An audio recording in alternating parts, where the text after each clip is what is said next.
Oui, bonjour à tous.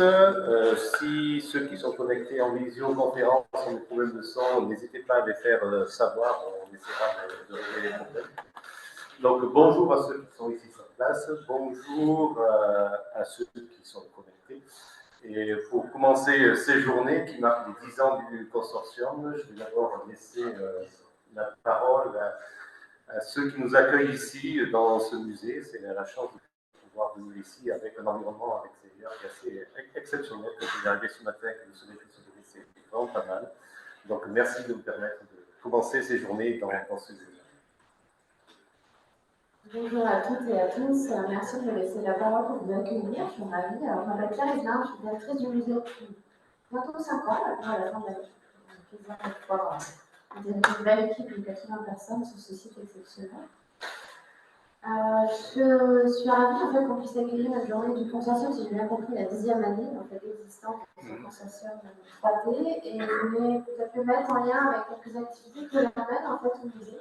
À mon sens, l'utilisation des technologies numériques, la 3D. La 3D, en fait, c'est très intéressante à double titre pour les missions d'un musée qui sont effectivement de favoriser la recherche, d'étudier ses collections, ses sites, et puis de transmettre un savoir. D'abord, c'est en termes de recherche. Sinon, ces technologies-là, elles aident énormément à avancer, parce qu'elles offrent, en fait, des dispositifs qu'on n'avait pas installés, en fait. Donc, par exemple, je vais citer un exemple. Dans nos collections, en parcours permanent, on a une œuvre de taille assez importante qui a longtemps été assimilée, en fait, à la DSI, la sculpture avec un colosse. Et c'est grâce souvent à cette technologie 3D de modélisation que ça a permis, en fait, à un chercheur, Thierry Lafayette, notamment de proposer des hypothèses très différentes en rassemblant des fragments de cette œuvre avec d'autres qui se trouvaient en même terre, de taille colossale, on ne peut pas rassembler en puzzle tout simple si on fait ça, et de proposer effectivement une hypothèse d'une institution totalement différente, à savoir l'hypothèse notamment d'une sculpture représentant des sirènes qui ornait probablement le théâtre antique, dans l'Antiquité, en termes de décor mythologique. Ça, c'est une première source qui est importante pour nous. Voilà. En termes de recherche aussi, on mène en fait un programme d'études sanitaires et historiques et archéologiques du site des théâtres antiques, qui, même s'il est connu des musées, connu des chercheurs en archéologie romaine, il n'est pas si bien étudié qu'on le croit. Il a été fait à partir des années 30, donc il y a encore plein de choses en fait, à comprendre sur ce site.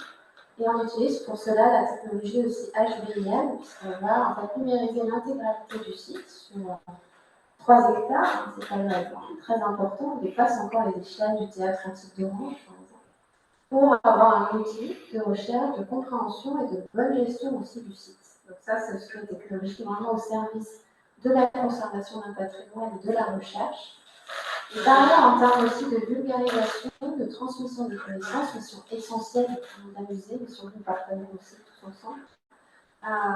On se sert énormément en fait de cet outil, que ce soit par exemple pour l'exposition spectaculaire, on avait travaillé avec le CIREL, Sophie Madeleine par exemple, qui est présente aujourd'hui, et qui m'avait permis de montrer par exemple la restitution d'édifices de spectacle dans l'Antiquité romaine au public et d'être dans l'immersion de cette ambiance aussi de spectacle, de comprendre l'architecture de ces monuments et leur usage. Mais également, on va pratiquer une modélisation, une numérisation aussi des sites antiques en fait, dont on a la gestion dans le cadre d'un projet de valorisation des sites qui va permettre au public d'avoir des propositions en termes de mobilier, mais aussi d'outils numériques qui pourraient avoir une image de Lyon au IIe siècle de notre ère, la colonie en fait, de l'Autonome, et pouvoir imaginer comment était le paysage dans l'Antiquité en comparaison avec ce qu'il est maintenant. Voilà, c'est vraiment.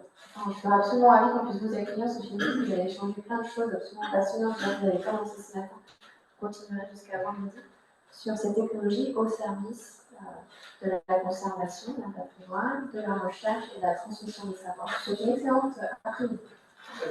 Merci beaucoup.